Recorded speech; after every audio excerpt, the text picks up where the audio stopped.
live. We're live. Oh my Wow. God.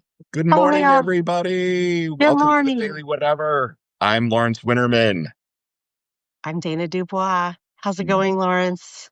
Uh, it is going. I fell back asleep this morning and awakened just in time to get myself organized and get here. So I'm feeling a little out of it. But I'm good. How are you?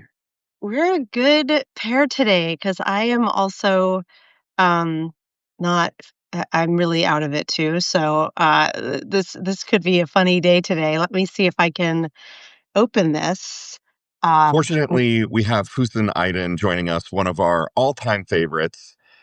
And yeah. Füsun was recently hired as a commentator at drag shows because she's so witty. Yeah, We're gonna be in good hands with Füsun. we are. That is a huge comfort. And I was just reading Fusen's story about the mourning and mourning. Mm, The homophones as I was up before, dawn today. Um, but I was thinking, and maybe we'll talk to her about it when she comes on too. I, I'm thinking about like anxiety and how it lives in the body, Lawrence. mm, Bear with me as I weave again for a moment of like, but and maybe say a little too much. I don't know. Oh, I'm in the chat too. Let me say hi over yeah. here. I mean, the body keeps the score. If you haven't read that book, it's worth it. The I body keeps the haven't, but score. I have been told that, especially recently, a few times. But here's the weird thing, like Lawrence, you will remember this many years ago, when I was a senior in high school. I, my parents were getting divorced. I'd gone through a breakup. I had grade trouble in college. All the things when you're a senior, and woke up in the middle of the night with this just like doubled over stomach ache, and went to the emergency room, and the diagnosis was like pre-ulcer condition from stress. Like I didn't have a full-on ulcer, but there was stuff, right? What have you got? What does that say? Eagle jizz. Eagle jizz. That's really good. Nice steaming hot cup of eagle jizz. Oh, I love it. I have my Right Drunk Edit Sober mug, which is one of my very favorites. Yes, this is my Um, new favorite. Coined by Frederick Pogue. yes, It is what Trump has done to the Oval Office. It's covered in gold-plated eagle jizz. it is. Fake It's patriotism, fake what he's elegance. sort of done to a good chunk of the male population. They just Right. spew eagle jizz, right? Yes, I love that. I was listening to that episode where that term was coined, and it was very funny. Um, but here's the weird thing. So, like, anxiety manifests in the body. It totally makes sense.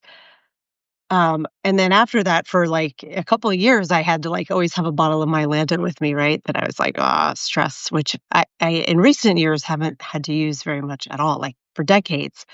But here's where it gets tricky for me, because I woke up last night in the middle of the night, like in a lot of pain. And yeah, sitting upright in my Mylanta helped. But I'm like, well, I took Advil PM because I'm trying to adjust my sleep schedule. I'm on a GLP-1. I'm Mm, also under a lot of mixed emotions and stress and change. yeah. And so I'm like, did I wake up at 4 a.m. with a panic attack, anxiety attack? Or am I waking up with something just physiological that happened that mimics feeling like a panic attack or an anxiety attack would feel?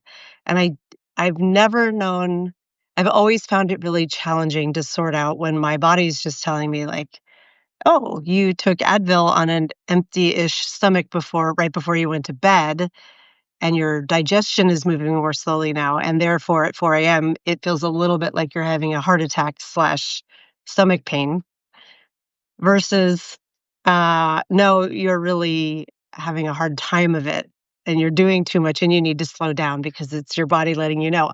I don't know how to tell the difference.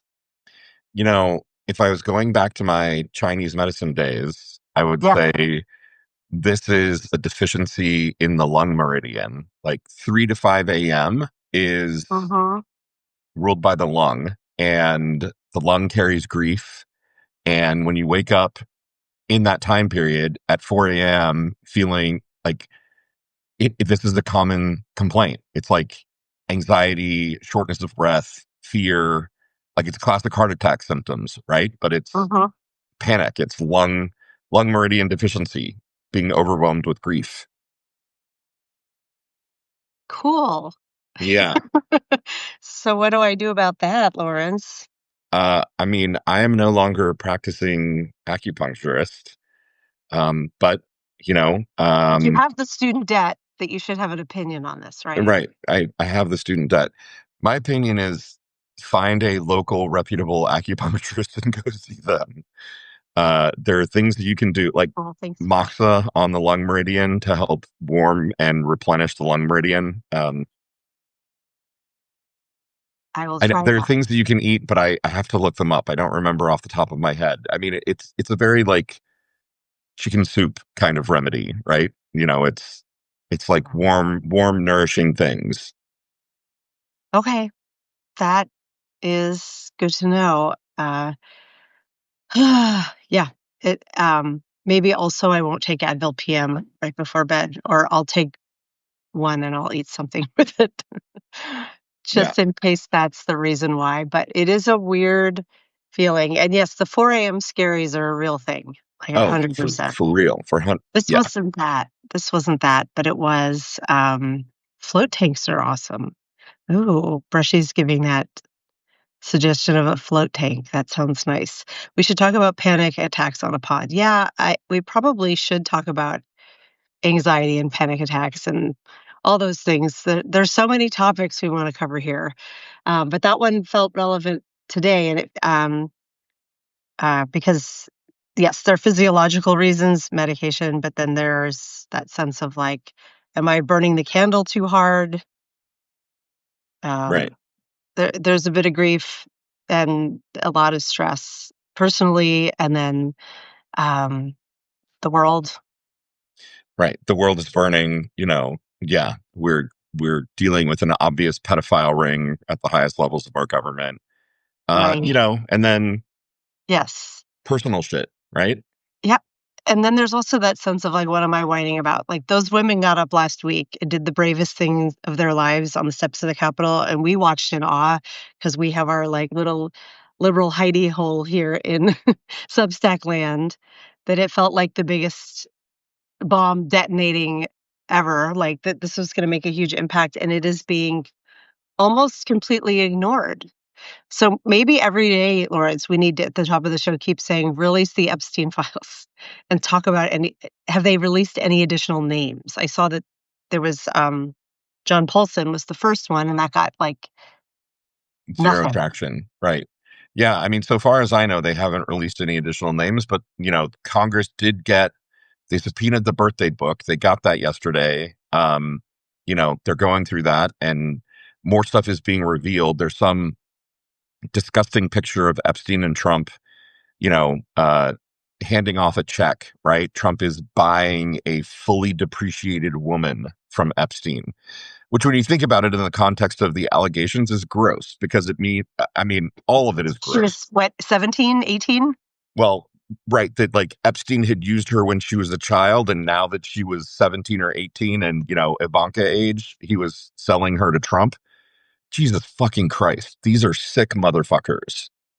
I didn't, yeah, I didn't see that one. I saw that they actually found the birthday card with the drawing he did of the Yeah. that one made a splash a bit yesterday, but, um, I posted a funny reposted someone I don't know's, blue sky comment, which was, like, such a humiliating way for Don Jr. to realize that he actually does send birthday cards. That is funny and cruel, and they deserve no less than cruelty. Yeah, Oof. yeah, On that note, all we the should things. probably bring our friend Fusin on. We should Oh because my God, Warren Buffett just joined our chat. Mr. Buffett, we are so happy you're here. Congratulations on your billions of dollars. Might we suggest that you have good things that you could do with them? Perhaps, donating more to charity. I know that you have funded the Bill and Melinda Gates Foundation, but it kind of looks like Bill might be in the book. So, you know, maybe Maybe you'd do some like to more direct action.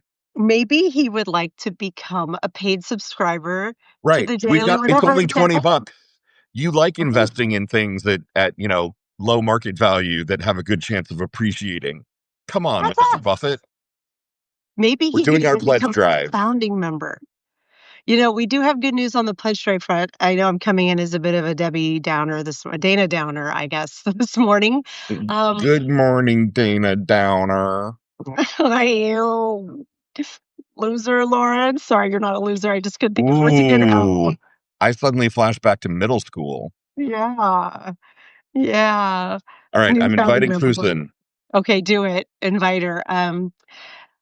Our pledge drive had some good news. Were we at 95? We were at 95 last night. I think 95 paid subscribers. 95. Fusen!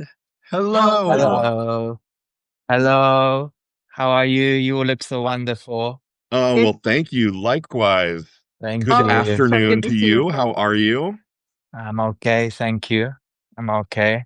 You're Kira's Feeling, barking for more because she hears yet another. another voice. You're very pretty in pink today, Fusen. thank you. Thank you so much. It's the clothes I wear when I don't want to do anything. Nice. These are Um, just your trackies, your lounging around the house trackies. Oh, yes. Yes. there you go. Okay. Yes. You know, this podcast, Fusen, makes me not do that. I was thinking Ugh. about this yesterday that I woke up and it's so early and all I wanted to do was put on a hoodie if I had to get up. And I was like, no, you have to be on camera. So I do start every day, well, 6 days a week with like makeup on and like clothes because I'm here. I think it's actually a good practice. I think it makes me feel like more awake. And Yeah, it's good. It's definitely a good thing. Like Yeah. people who are able to get up and get dressed and start the day rapidly with some gumption and some oomph. I think that's a remarkable talent, and I'm envious of anybody who can do it. Yes. Despite all the months of doing it, I'm still not a morning person. But I am having a rather morning with a U morning this morning, like your story. Um, it, it, Yes. in fact, let's go find that link. You two discuss, and I'm going to go pull up. I actually, and Fusen really should introduce herself, though. I think for yes, most folks just in around here, case she there are people needs here to. who don't know you, Fusen, please tell the people who you are. My name is Füsun Aydın. I live in Amsterdam. I'm a transgender woman who is also a sex worker. Um, I write a fair bit on Substack. Um, yeah, I mean that's all there is by way of introduction. Right, right. Oh, that's it. That's all. No big whoop. You'll I you'll write find on you'll fi- Substack a little bit from time to time. you'll Chat, find let me out tell when you're you, supposed to Fusen find out. is one of the best writers on Substack. The way that we met Fusen is because Dana and I both read her work on Substack and were absolutely blown away. And Fusen, it's still true. I still think you're one of the best writers on Substack. Thank You you. have such a clear and kind of unequivocal voice. Like I always know when I'm reading your stuff. I mean, because it's on your page and I click through to it. But even if I weren't on your page, I would know that it was you because your voice is so specific, right? It's so unique to you and it's so Thank you. clear. And I love it. And I think Dana's finding oh yeah, you put it in there. The latex and spit piece that you Yeah. wrote recently. I think we both read that and were really, really impressed by it. And that's the one in which you talk about being awake early and kind of having that moment of peace in the day, in morning. And it's just lovely. Could you tell us a little bit about that piece? Could you introduce it to the folks? Yeah. So that piece is pretty much um a day in the life, I would say. Like I think it would be fair to summarize it as that it's more focused on the morning, I think, than it is on the other parts of my life because mornings have always been quite special. They're quite reflective times for me. Like the times I write, the times I do anything is usually in the morning, mostly. Um, but I wrote the piece as some kind of contrast because a lot of my pieces are they're kind of very sexually charged, very intense, emotionally intense pieces that are quite intense from the start. Like it's just continues to be intense. I wanted something to contrast that, to be a bit more slow burning and a bit more informative, and to show people that life actually, like for me, is not always that exciting. It's not always that intense. There is a whole uh rhythm and structure to my life rather than craziness and intensity and constantly having sex with interesting and people who are noteworthy. Actually, a lot of my life isn't that noteworthy, and um yeah, I guess I wanted to put something a bit more monotonous out there.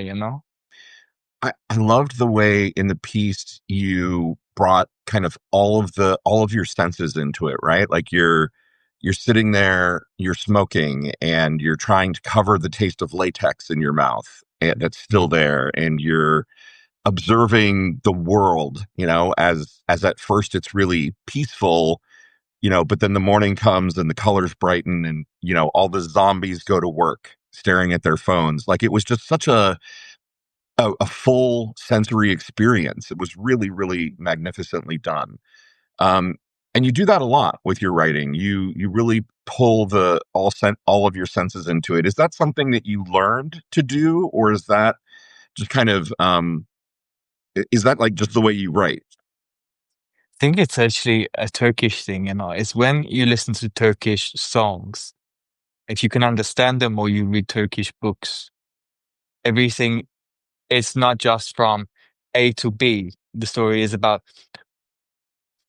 from A to B, from how you got here to here, but it's also about how you felt when you got from here to here, and what the journey from A to B looked like, and what you heard when you went from A to B, Yeah. and all of the almost miscellaneous feelings that you get inside you when you experience something. I think it's something that I picked up on, which I thought, with all due respect, in a lot of cases was quite absent from English language pieces. That of course is not generally the rule. There are a lot of very emotionally and sensory pieces in English literature, but in Turkish literature, it's kind of just, it's there, everything's there, all your feelings, all your experiences, it's all there.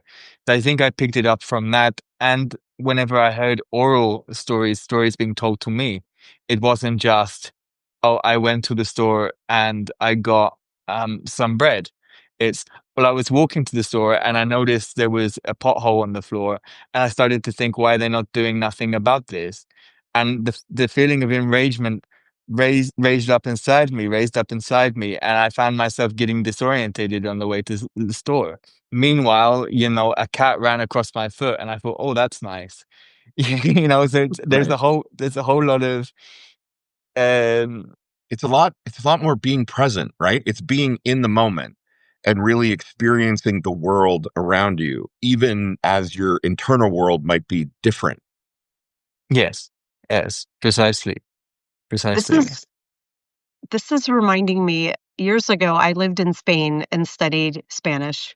I never got fully bilingual, but I took it in high school and college too. So I got, you know, pretty good at it after a couple of months.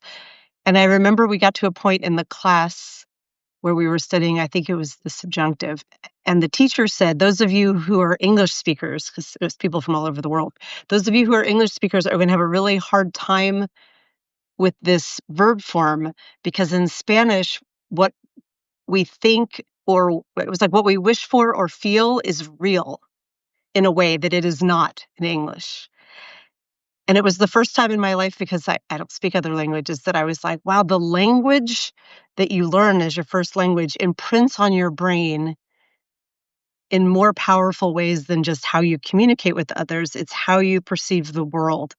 And the way you're describing how Turkish storytelling happens makes me think that Turkish is a similar language. Yes. That how you are feeling about doing each step matters as much as doing the thing, getting the bread, whatever the goal was. Where English doesn't typically have that. And it's fascinating to me that you can speak so many languages, because that means you have to be able to shift your brain to accommodate the different realities that imprint in the brain with the language. Does that make sense? Yeah, people get rather annoyed at my over explanation of everything when I speak in English, because that part of me hasn't left, and especially in a language like German, when Right. you're speaking German and and you're talking about your feelings, and you're talking about how this experience made you feel, and the people you're conversing with, who by and large are German, their faces are just like, "What the fuck are you talking about?" Right. Like, just We always want your explanations here and your thank descriptions. you. Yes, I appreciate absolutely. it. I appreciate Um, it. So yeah. this is a weird question. Have you heard the Ella Fitzgerald song Black Coffee? I, No, I no. think you would really like it, because as I was reading this piece, I was thinking about that song. It's basically just about how she's like sitting alone drinking black coffee and like waiting for her lover to return. But it's kind of the same idea of, just passing time and just trying to find a state of peacefulness, but you're maybe not completely successful getting there. I'll send you a link after this. I think you'll really Thank like you. it. Thank you. I look forward to it. I look forward to it. Lawrence, let's see how well you know me. Your description of that Ella Fitzgerald song, which I'm not sure I know it. What song did you make me think of? The person Uh, sitting and drinking a cup of coffee is the only action in this song, but the observation of the world around her, and then in the end, the sort of deeper oh meaning of shit, Tom's Diner. yes, Suzanne Vega's Tom's Diner is I did essentially it. We're really best friends. yes. Do, do, do, do, do, do, do, do, Right. do, I am do, sitting do. in. Do you know that song, Füsun? Yes, I do. Yes. Yeah, Yes. I wrote a whole story about that. That was the ending of it. That song was, or that song was the ending of the story, and I love that song for the many of the same reasons we're describing here. Of she's just sitting in a cafe with her coffee and is observing minutia, this and that and the other thing. But then the final line of the song, her voice shifts a little. It's not quite as staccato. And she just says, I am thinking of your voice. And it trails off. So I've Yeah. always thought that the meta story is she's dreaming of a lover or something. Mm. But all that her brain can take in is the minutia around her and the observations as she's like steeping and enjoying her coffee and the sensations that that voice and that person brought to her. I don't even know if that's what the song's about, but that's what it's about to me. Yeah. And I think that's good art, right? Yes. I was having a morning kind of, was and am having a morning sort of morning. So your story was an excellent read today. Thank you. It's an Cheryl says interesting. she was thinking of Squeeze, the Squeeze song, Black Black coffee in Coffee bed. in Bed. That's another one. Oh, that Another song good is one. so good. That song is so good. Yeah. Sorry, what were you going to say, Fusin? I feel like it's an interesting play of words, isn't it? Like morning and morning, like the two Yes.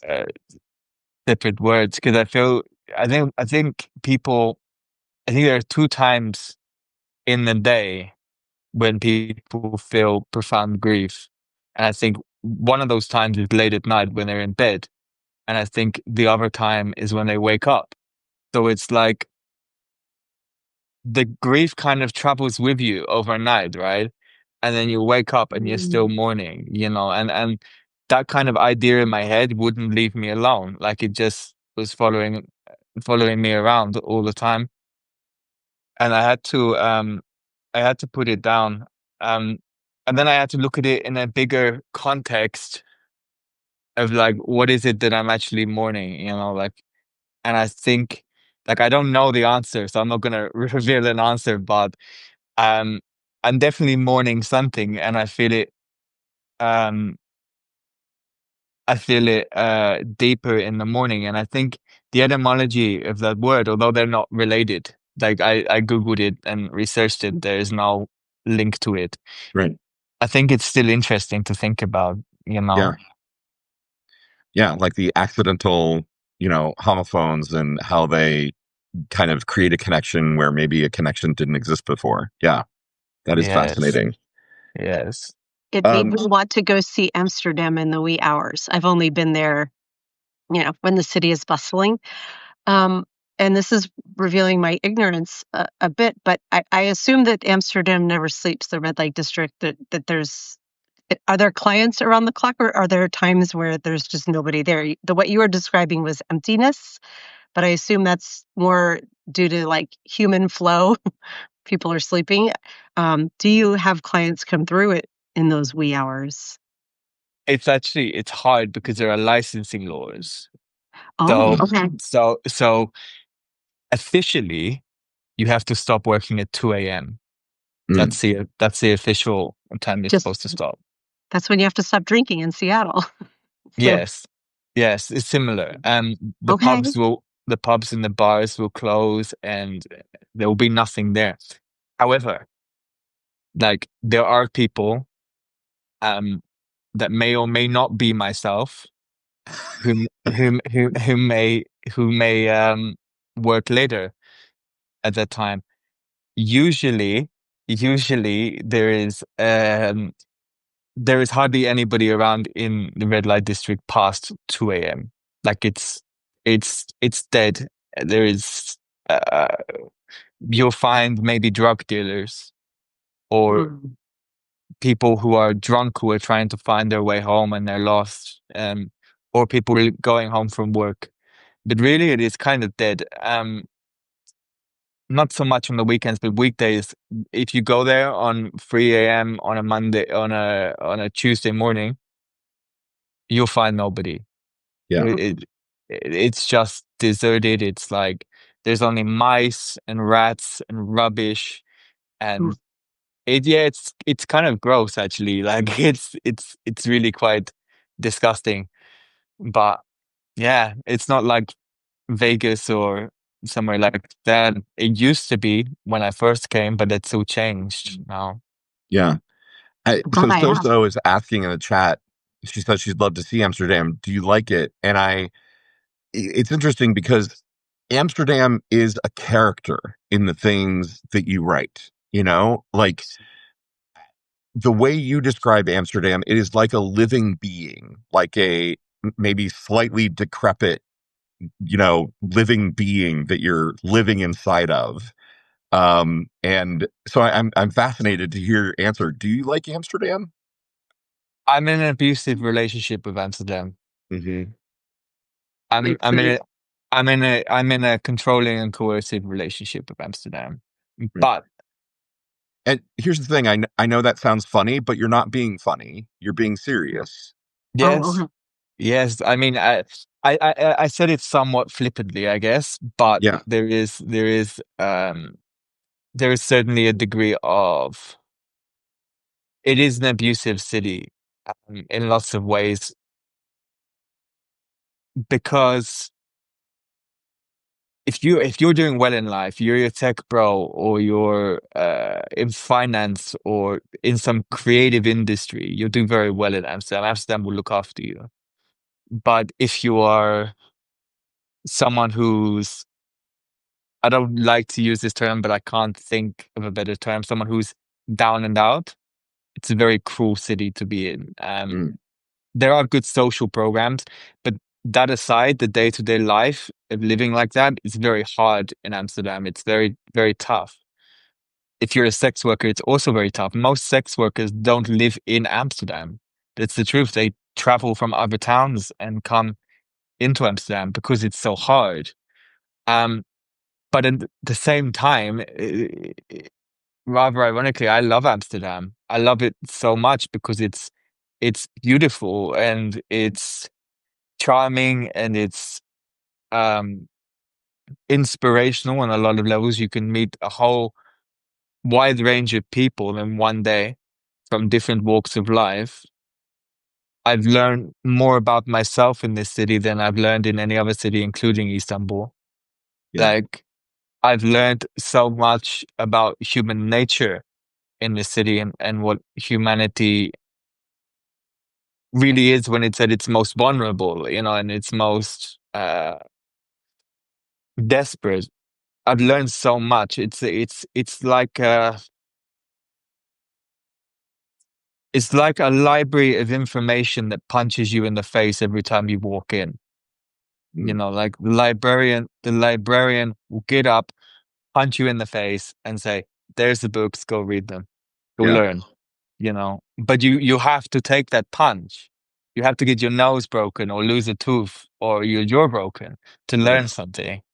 You know. Yeah. We told you she's Because got a way with words, folks. yeah, we told you she's the best writer on Substack. Thank you I, so much. I mean, it's because we've talked about this, that as a sex worker, Amsterdam, as a trans sex worker, Amsterdam is a place where you can be the safest, right? Where Yes. you can do your work in the safest possible manner with the sort of social safety net and the healthcare and everything that you need, and you make good money there. And also, it's like it has you trapped in a way. Yeah, because I would like to go in the context of sex work. I know I have other jobs now, but they're only 1 day a week part-time jobs. Right. But Until you get discovered, and then you're going to be famous and you're going to forget all us little people, but that's fine. You no, deserve it, no, of diva. course not, of course not. But there's yeah, like I would like to be able to go and work somewhere else. Like I have that option in Germany, but it's not as safe. Right.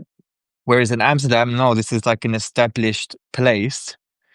Like it's excuse me, it's like literally one street and one other street, like two streets that form like a right angle Yeah. of windows that are only for trans sex workers. They're specifically there for trans sex workers. And so, um, like you don't have that anywhere else. You don't have that in any other European city that has legalized or regulated sex work. It's Right. purpose built for trans women and trans safety. So I think, um, yeah, like that's why I'm trapped because there is this abusive side to it. But on the other hand, I'm pretty much safe. Now I have had awful experiences in Amsterdam in the red light district. Yeah. I've had somebody take me hostage before in the red light district. Füsun, You know, Jesus. like like like they weren't serious or anything. They weren't gonna do nothing, but still that experience of like doing it.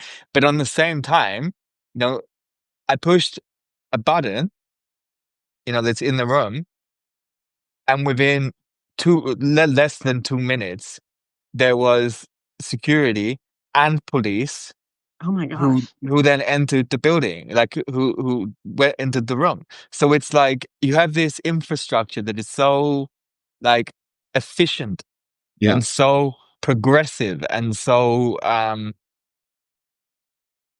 just so wonderful in lots of ways that is also just this other side of the city is just fucking so hard. It's just so hard, you know? Yeah. I'm thinking two thoughts after that story. One is, if you're willing to share it, what does take hostage mean? Like he just was like, "I'm not letting you leave.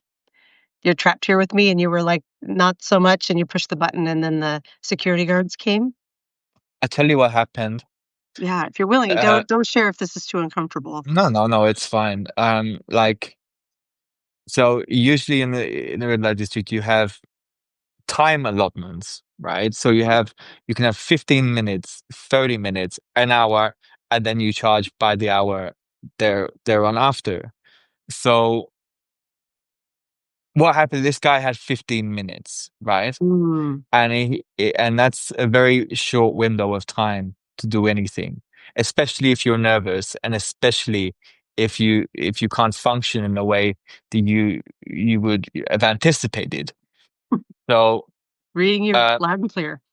so Mm. like so he so he didn't get hard, and then 15 minutes is up, and he said, you were supposed to make me come in 15 minutes, Mhm. like that.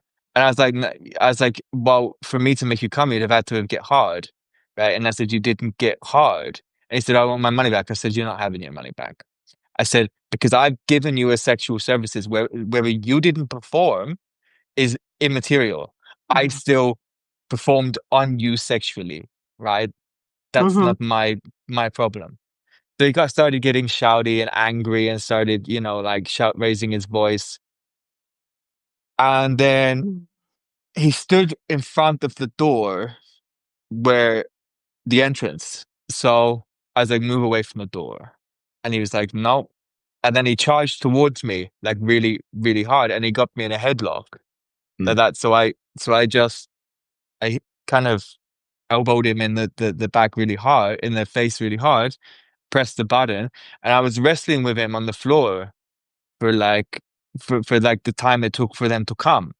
And then they came, they pulled him off, he got arrested, and then uh, actually was found guilty and did a short prison sentence.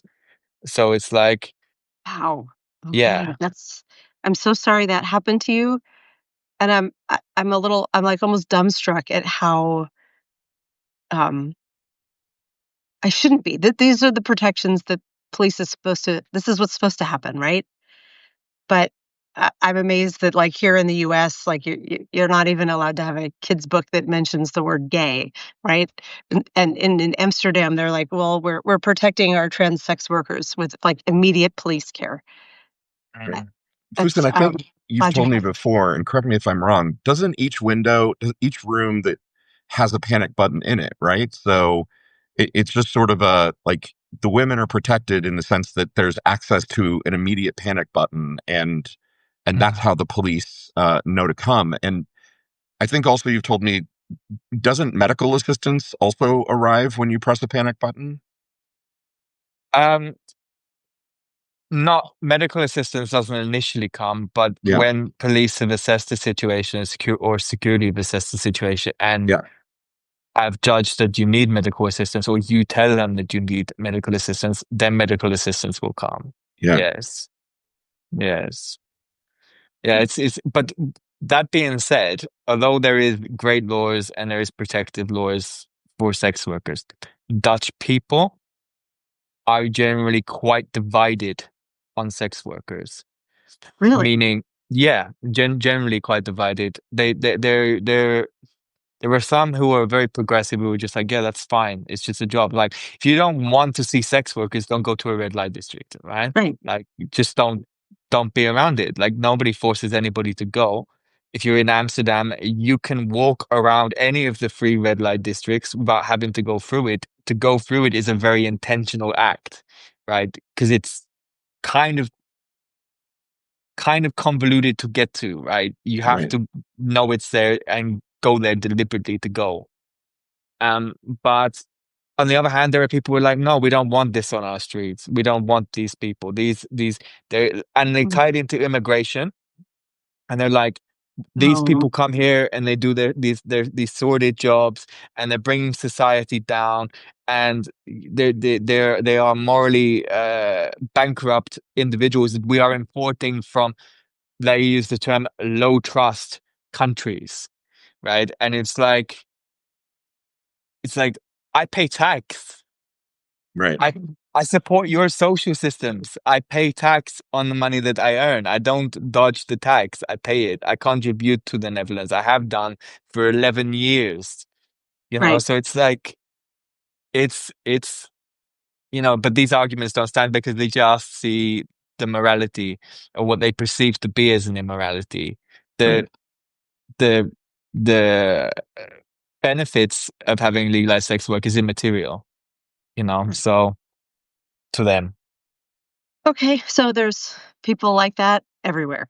Right, right, yeah. Yes. I was gonna make a joke and be like, "You may not know this, but we're having similar discussions about people from other countries in the United States. Ha, ha, ha." Yes.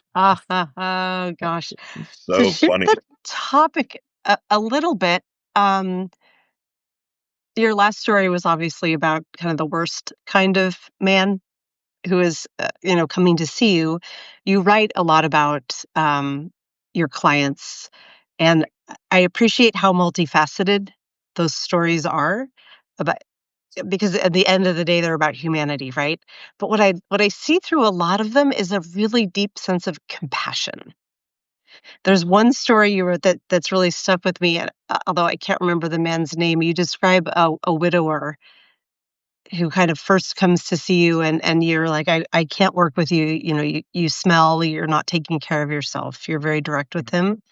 Um, and you go on to describe, that this man kind of gets his life together. But you do so, like, this is a strange word to use, but with a lot of tenderness. And I guess the question out of all of that is, like, in a job like yours, how often do you feel like you're seeing the good sides of humanity and able to see the good and feel compassion toward your clients versus seeing this more negative, you know, assaulting sort of dude who's coming into your space?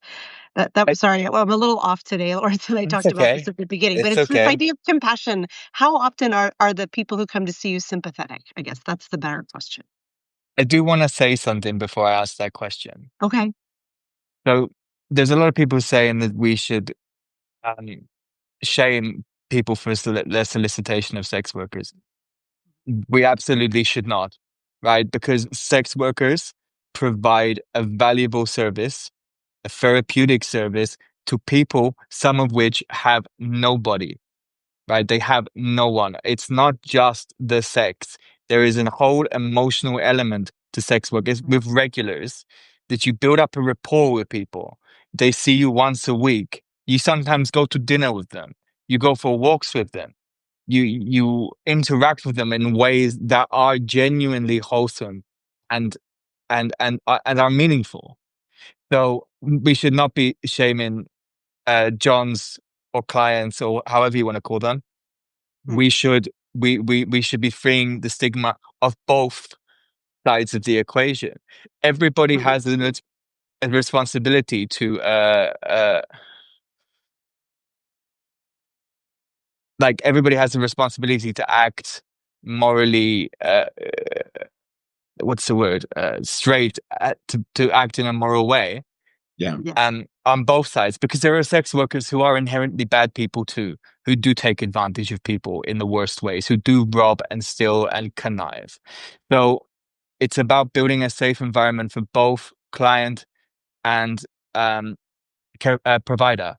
Yeah. So it's so I yeah, but I just want go to on. note that Rachel and Robert are saying in the comments that they made comments that were more about the hypocrisy of it's Oh hypocritical to shame sex workers and not shame Johns. And I think yes, you're all making the same point from slightly different directions, which is there shouldn't be any shame on either side. It's that's just what that I'm saying. Yeah, yeah, society has a way of, shaming people, but beating up the people who might have less power in the equation first. yeah. That wasn't an attack, guys. That was me. That was me just saying there should be no shame on any side, Yeah. and you should never just shame one side if you're gonna Right. shame anybody, right? It has to be balanced in whatever way. To answer your question, Donna, it's easy to it's easy for me to have compassion with people who are Johns, even if they're not um the nicest of people, Mm, because like when you see somebody enough, you start recognizing little hints of humanity in them and vulnerability, and you build a picture of people as you get to know them. You know, like any relationship. And so the thing is like, um, I had a guy once who would come to me all the time, and he'd spend all his money on me, and not just on me, on other vices like gambling and alcohol and all the vices. Right. And to everybody else, he was, this degenerate gambler, this degenerate sex addict, degenerate alcoholic, and all these labels. But I talked to him and I listened to him and I understood his life and I knew what his life had been and I'd understand how he'd come to this place that he had been in, that he found Mm. himself in. Because nobody wakes up one day and is like, oh, I'm going to go be an alcoholic or a drug addict or a gambler today. It is a cycle and it is something that goes way deeper.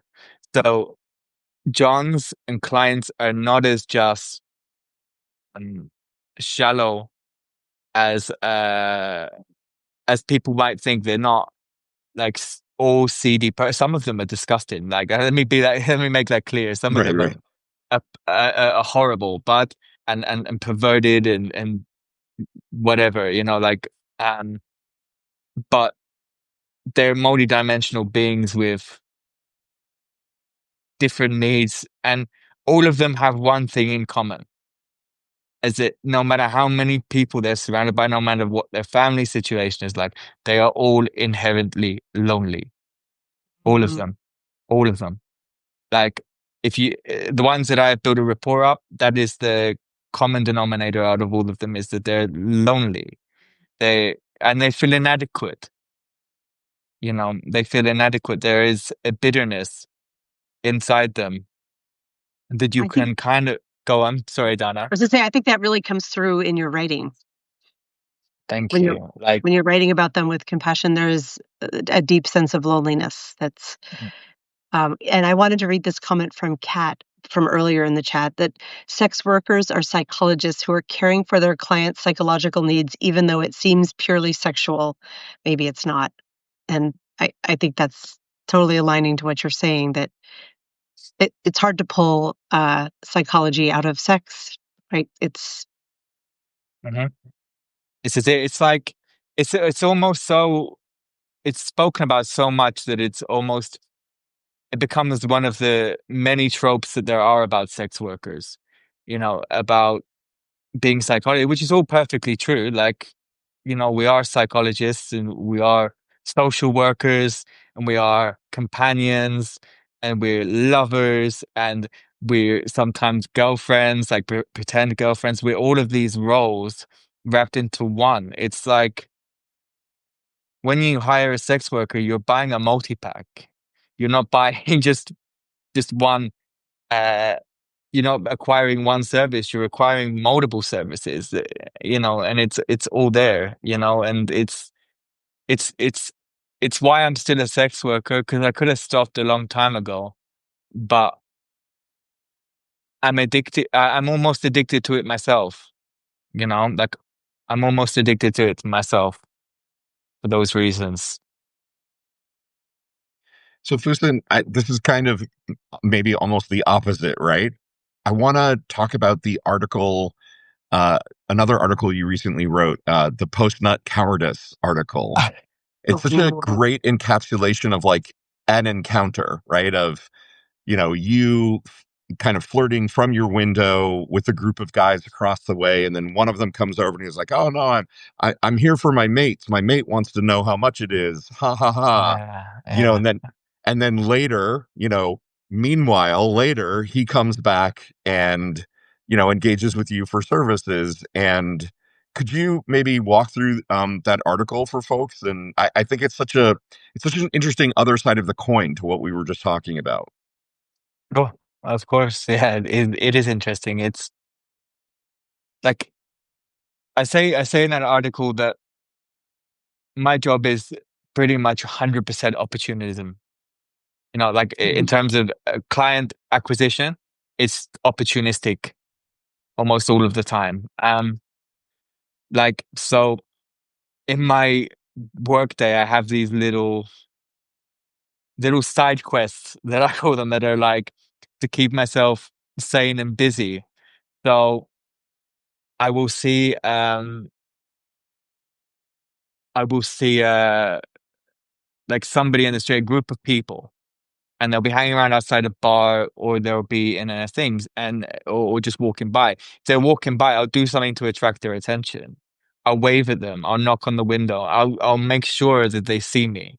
So it's up there. You see, it's in the head. It's there's this person here, and they knocked on the window, and they wanna see me. They wanna be with me. They it's got nothing to do with you as an individual, right? But anyway, so I will dance, or I'll see people. And so this guy was with his friends, and they were on the other side of the canal. And I was dancing dancing in the window, and people were like looking at me, and his friends were lined up like a row of ducks, and it's like I had the gun, you know, and it was like I could, I knew that if I wasn't gonna get multiple of them, I'd get one of them, it's somehow. So anyway, after a while, and they're pointing and laughing because it's all a big novelty to them. They're not from Mhm. Amsterdam, right? They're English.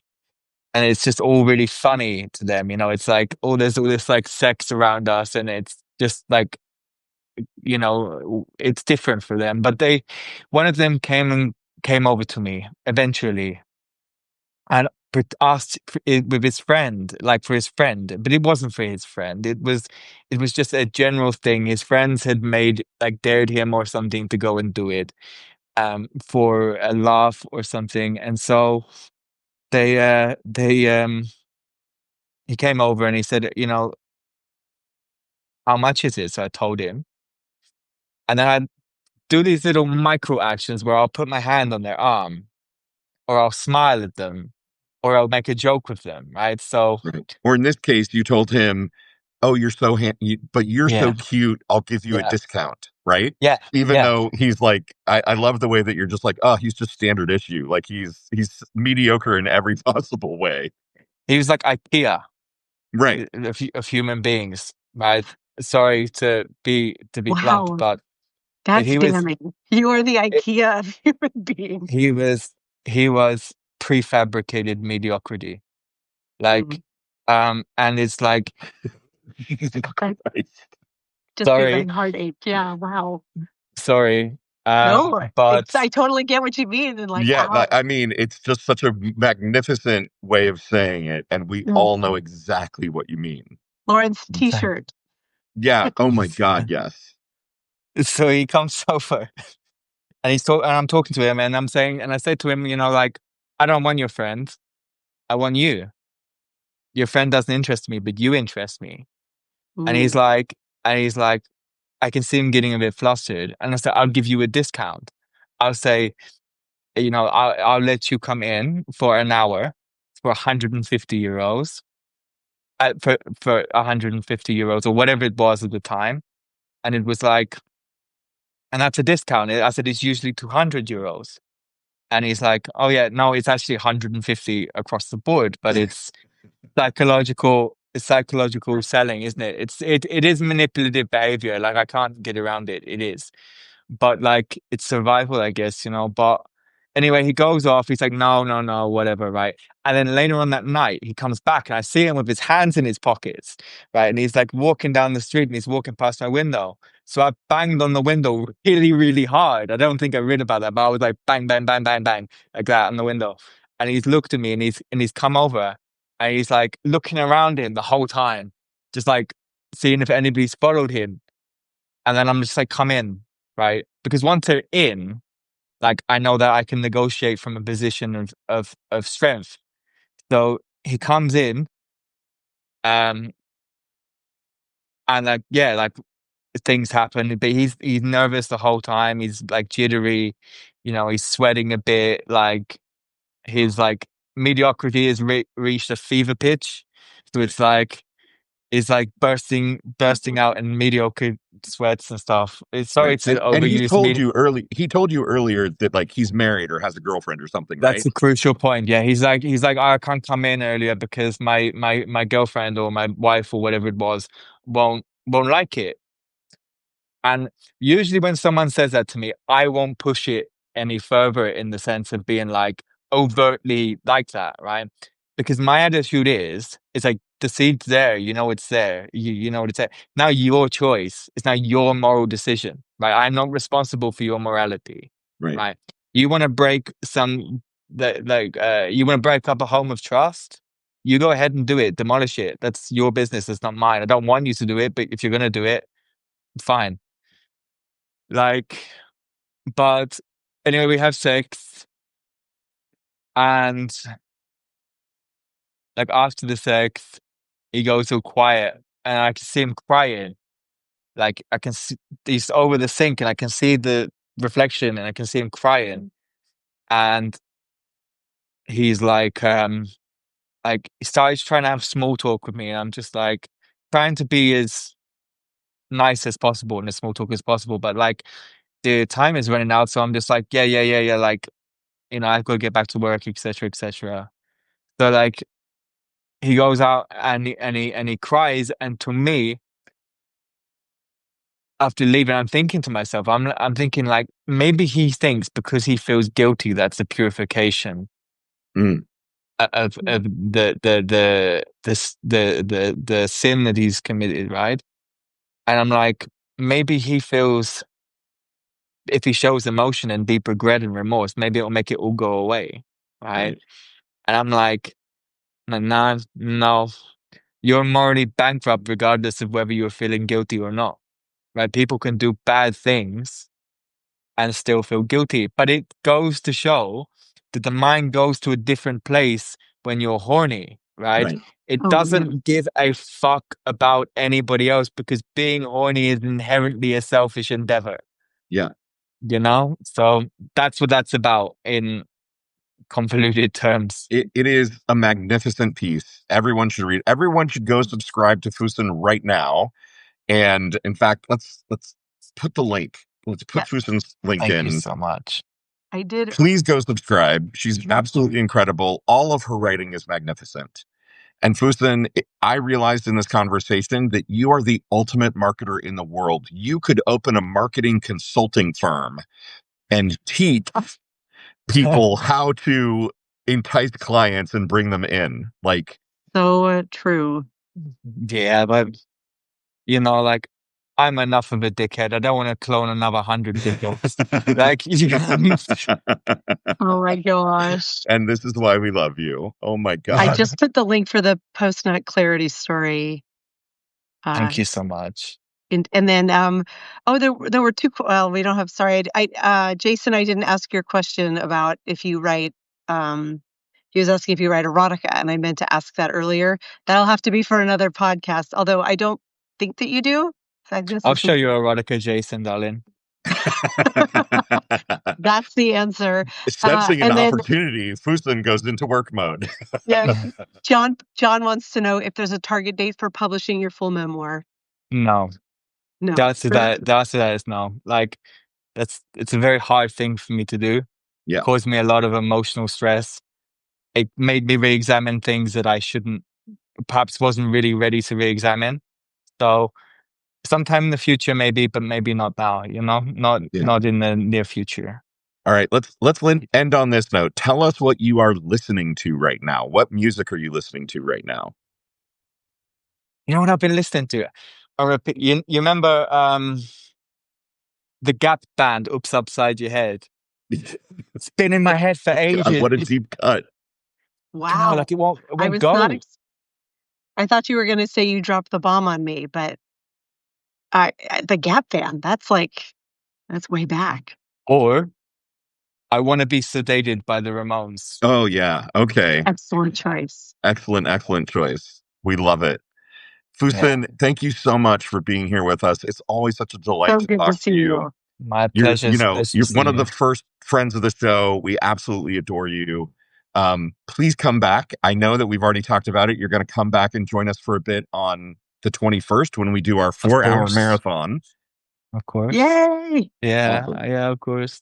Thank you so much, guys. It's so lovely to see two of you beautiful people. Really, really nice. So great to spend an hour with you. What an amazing treat.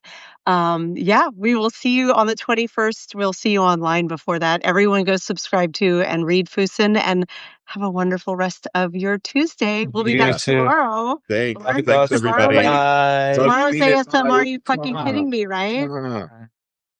Bye. Love Bye, you. bye, bye.